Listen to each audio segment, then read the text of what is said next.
بسم اللہ الرحمن الرحیم۔ روزے کی حالت میں دوائی کے ذریعے بھاپ لینا۔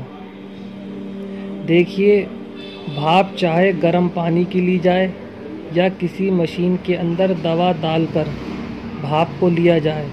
یہ جو بھاپ ہوتی ہے جب منہ اور ناک کے ذریعے اندر داخل ہوتی ہے تو اس سے روزہ ٹوٹ جاتا ہے، اس لیے کہ اگر اس بھاپ کو ہم ہوا کے درجے میں رکھیں تو اس بھاپ کے اندر دوائی کے ملنے کی وجہ سے اس کا حکم دھوئیں کا ہو جائے گا۔ جس طرح قصداً دھواں اندر داخل کرنے سے روزہ ختم ہو جاتا ہے، اس طرح اس بھاپ کو بھی اندر لینے سے روزہ ختم ہو جائے گا۔